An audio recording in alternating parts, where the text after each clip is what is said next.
Bapak, saudara-saudara, ada refleksi sedikit tentang unitas perkawinan ya.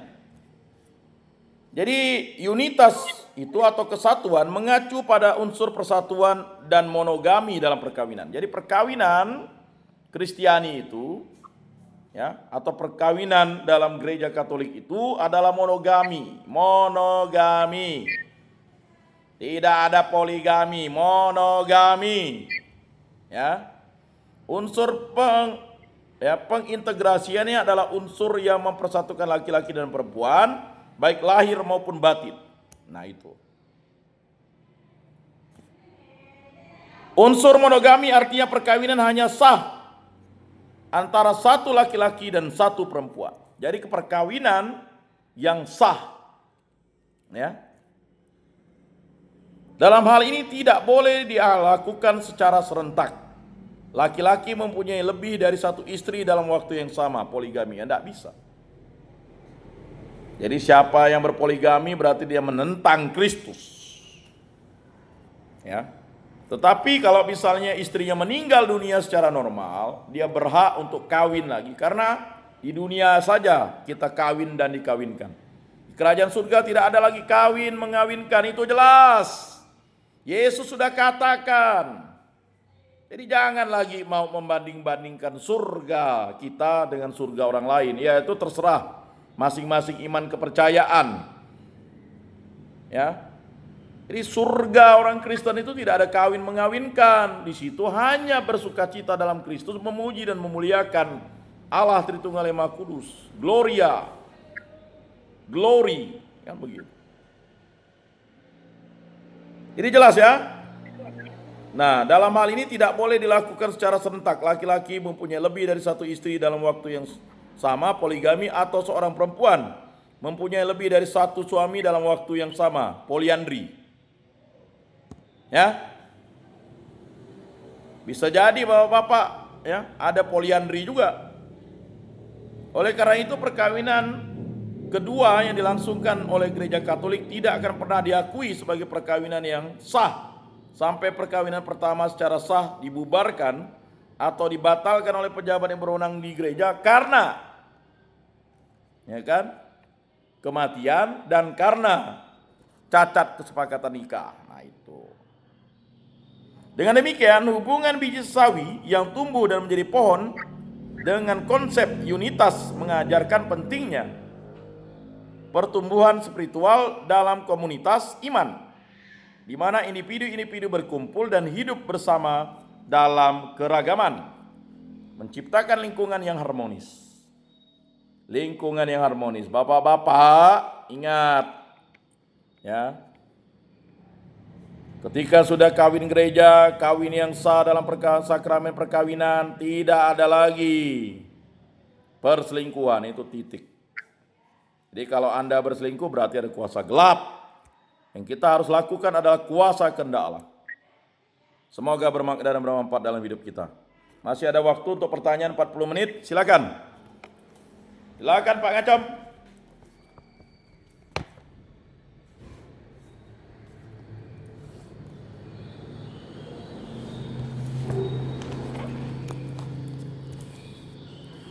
Nggak dengar Pak. Suaranya agak keras.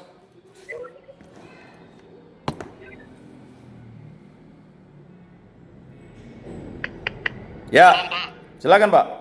Jelas? Jelas. Terima kasih Pak atas motivasi yang sangat luar biasa. Baik. Saya senang Pak. Saya sangat senang sekali kalau mendengar ceramah. Karena dosa-dosa saya sudah ditobatkan. Baik. Jadi saya perselingkuhan, perjinahan, kawin dua itu tidak. Saya senang dengar keluar itu. Jadi yang saya tanya ini di dalam Matius, di dalam Efesus 5 ayat yang ke-18. Ya. 5 ayat yang ke-18 yang berbunyi demikian. Dan janganlah kamu mabuk oleh anggur. Ya. Karena anggur menimbulkan hawa nafsu, tetapi kamu penuh dengan Roh Kudus. Ya. Perbandingkan kita buka di dalam 1 Timotius pasal 5 ayat yang ke-23. Ya.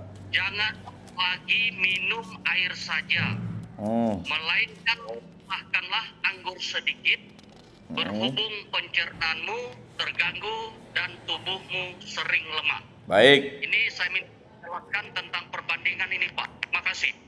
Ya, di Efesus berapa tadi Pak? Bab 5, pasal 5? Efesus 5:18, Pak. 18. Dan janganlah kamu mabuk oleh anggur, karena anggur menimbulkan hawa nafsu, tetapi hendaklah kamu penuh dengan roh. Jelas Pak? Yang tidak boleh itu mabuk Pak. Kalau minum sedikit untuk kesehatan silakan. Yang dimaksud itu minum anggur sampai mabuk Pak. Yang dosa itu mabuk. Minum anggur tidak pernah dosa. Karena apa? Anggur itu kalau dikonsumsi banyak, dia bisa memabukkan. Itu bahaya Pak. Akan menimbulkan hawa nafsu. Ingat apa yang terjadi dengan Herodes, dia minum anggur sampai banyak, lalu dia melihat ponakannya menari bugil, lalu apa yang terjadi? Menyukakan itu sebenarnya Herodes itu bernafsu, punya syahwat dengan ponakannya itu. Lalu karena ponakannya itu masih belum akil balik, masih ABG, akhirnya dia katakan, setengah dari kerajaanku akan kuberikan kepadamu. Jadi apa yang kau minta? Karena anak ini masih muda, gimana minta setengah? Kalau minta setengah kan sebenarnya Herodes mau mengawini ponakannya itu. Sedangkan iparnya dikawininya si Herodias. Akhirnya anaknya itu berkonsultasi dengan mamanya ya. Mamanya karena udah benci dengan Yohanes Pembaptis, minta kepala Yohanes Pembaptis ditalam. Akhirnya anak itu sampaikan, waduh, pikirnya anak itu karena dikasih setengah harga, setengah kekayaannya mau jadi istrinya lagi. Tapi ya udah, supaya dia tidak malu, tidak jatuh harga diri, dia penggal kepala Yohanes Pembaptis. Nah itu maksudnya Pak. Dalam Timotius hendaknya kamu minum anggur sedikit supaya kamu sehat pencernaannya, karena memang ini seperti obat Pak. Arak itu sebenarnya obat. Kalau diminum banyak bahaya. Begitu juga kalau obat tanpa dosis. Makanya lambang kesehatan itu kan ada ular, ya, karena kalau dia diminum tanpa dosis dia akan memabukkan, membuat kita menjadi ini ya. Nah, jadi seperti itu. Begitu Pak penjelasannya. Jelas Pak. Baik. Jelas. Nah, ini ada satu lagi Pak, enggak banyak. Ya, silakan Pak. Ini di dalam Matius 9. Ya. Matius ayat yang ke-16 yang berbunyi demikian, tidak seorang pun menambalkan secari kain yang belum susut pada baju yang tua. Ya. Karena jika kain penambal itu akan mencabik baju itu, lalu makin besarlah koyaknya. Ayat yang ke-17, begitu pula anggur yang baru tidak diisikan ke dalam kantong kulit yang tua. Baik. Karena jika kantong itu akan koyak sehingga anggur itu terbuang dan kantong itu pun hancur. Tetapi anggur yang baru disimpan orang dalam kantong yang baru pun pula.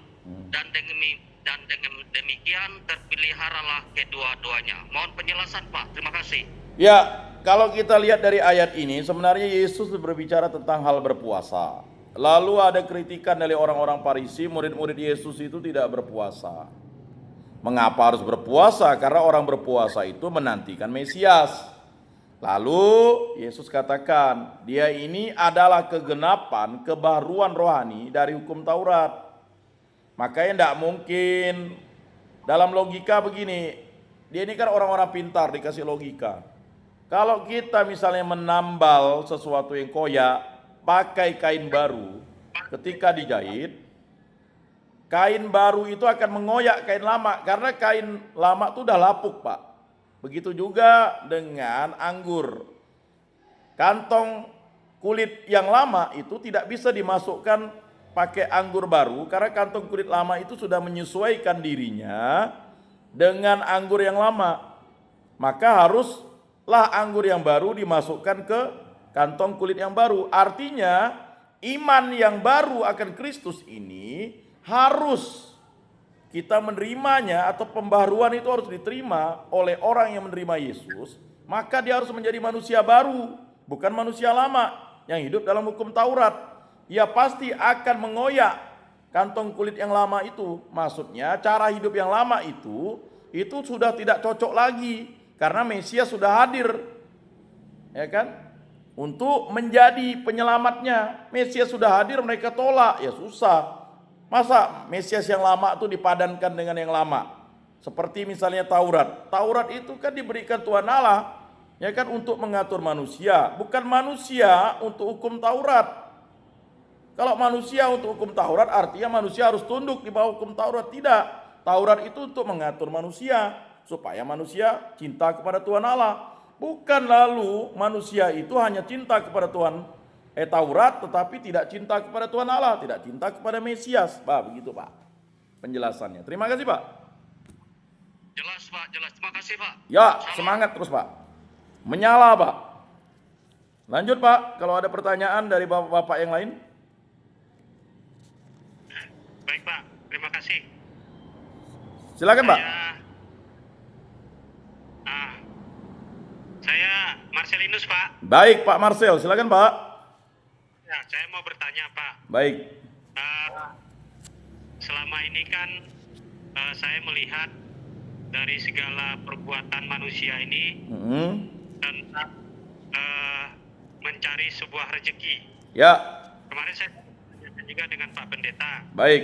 Cuman saya masih belum puas. Jadi pertanyaan saya begini, kenapa orang yang mencari rezeki dengan cara yang tidak baik itu justru dia semakin bertambah, semakin kaya maksudnya secara materi ya. Nah, kenapa yang dengan cara yang baik kok kelihatannya susah sekali? Nah, begitu Pak. Apakah ada Pak yang kira-kira menurut Bapak ini kenapa bisa terjadi seperti itu? Contoh judi online, Ya. bandar. Ya. Kok semakin kaya dia Pak, gitu. Padahal cara itu tidak baik sebenarnya. Ya. Kalau menurut perintah Allah. Demikian Pak, terima kasih. Baik Pak, makanya Yesus katakan adalah sukar orang kaya masuk dalam kerajaan surga Pak. Makanya kalau orang itu melakukan mencari materi di dunia ini dengan sesuatu, kan begini Pak, bagi anak-anak Tuhan itu kan usahanya, pekerjaannya harus baik dan benar. Coba Bapak perhatikan orang-orang kudus itu pekerjaannya. Santo Yosef atau bapaknya Yesus itu tukang kayu. Ya kan? Kemudian ya kalau kita lihat Rasul Paulus itu membuat tenda. Mana ada pekerjaan yang mudah-mudah tetapi dia tetap mewartakan Yesus. Nah, makanya Yesus katakan adalah sukar orang kaya masuk dalam kerajaan surga. Ya makin dia melaksanakan sesuatu yang baik, dia akan digoda oleh dunia ini mendapatkan harta untuk semakin melupakan Allah. Lebih mudah unta masuk ke lubang jarum. Lihatlah unta tuh, bisa diperintahkan masuk ke lubang jarum. Bayangkan Pak, betapa sulitnya seorang kaya itu masuk. Tidak, ya.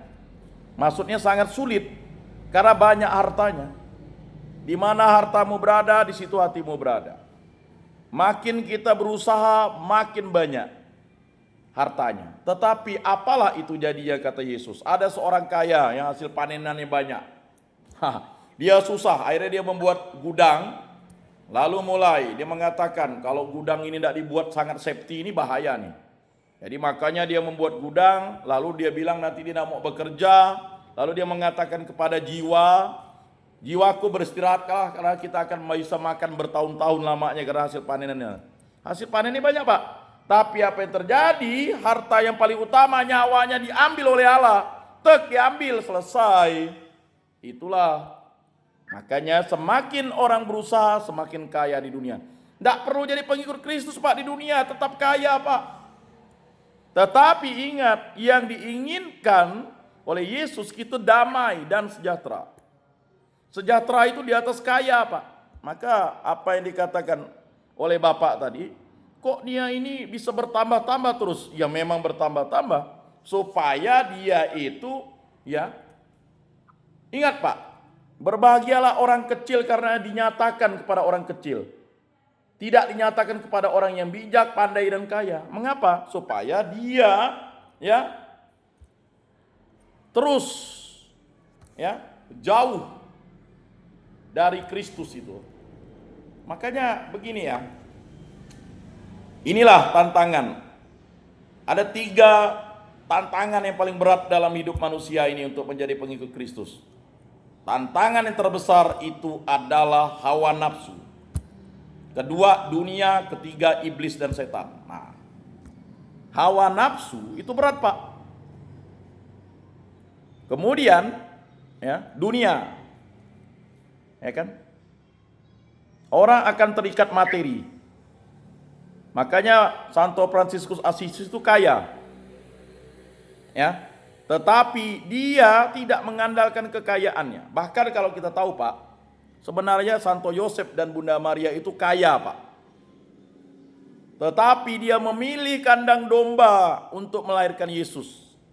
Karena apa tadi?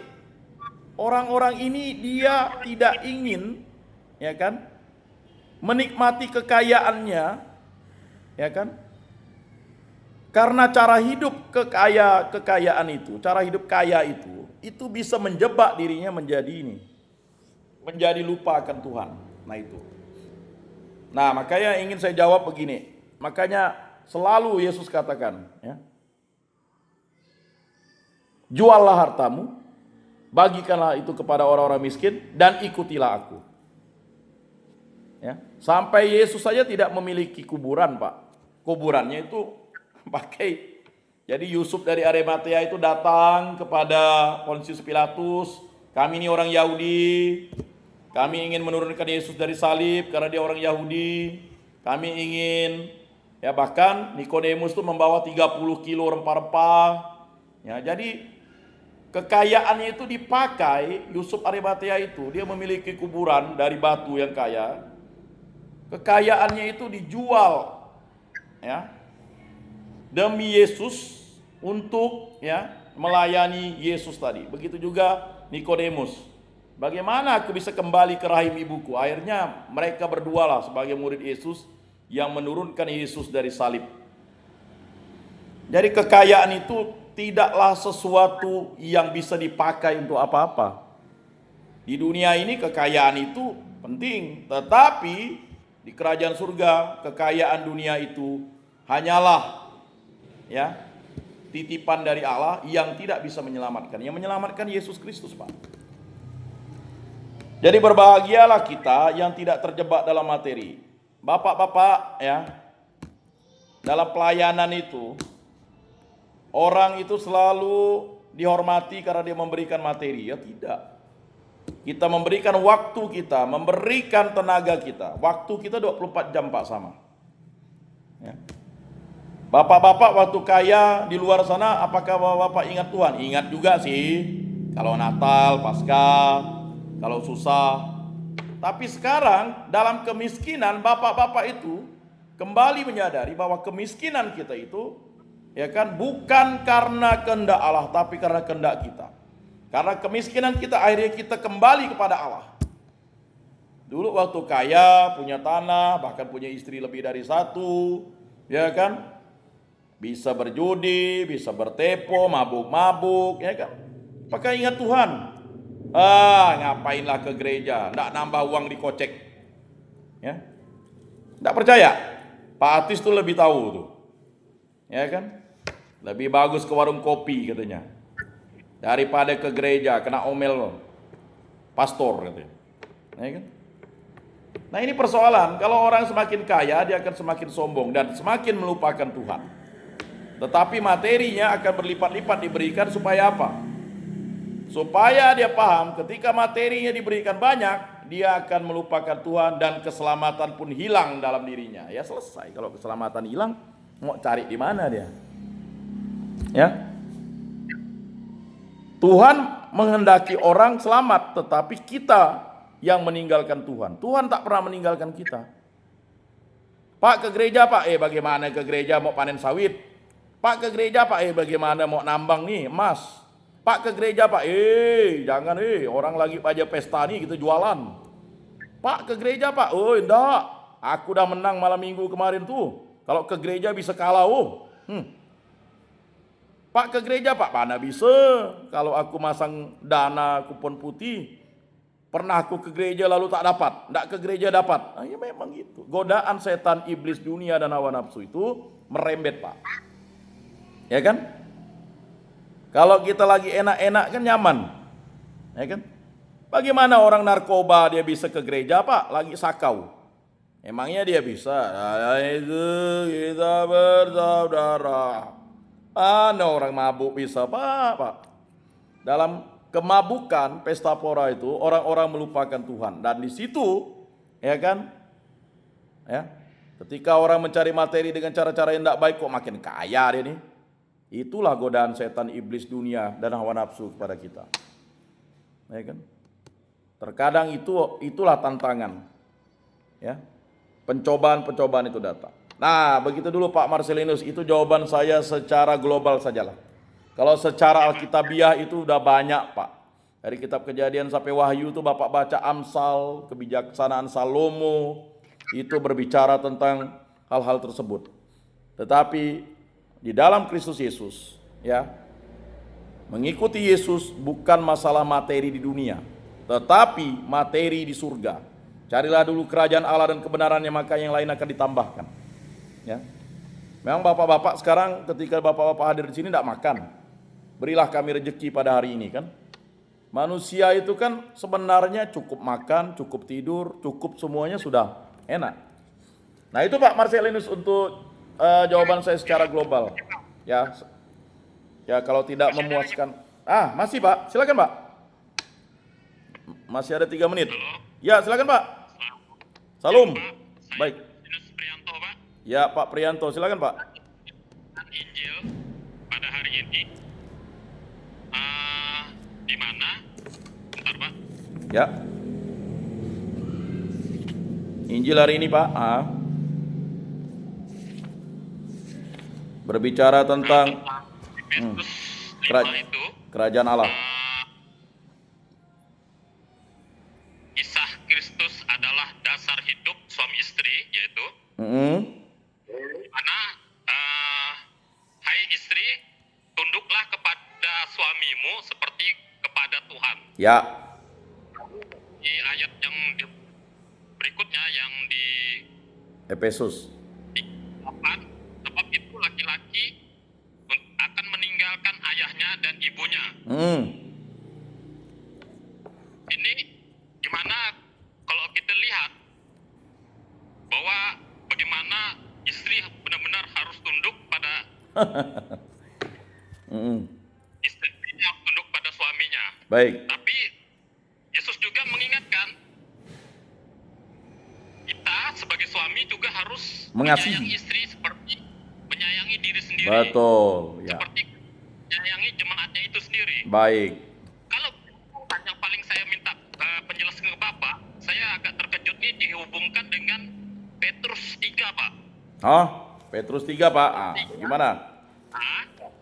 Di ayat, saya lihat sebentar Pak. Di ayat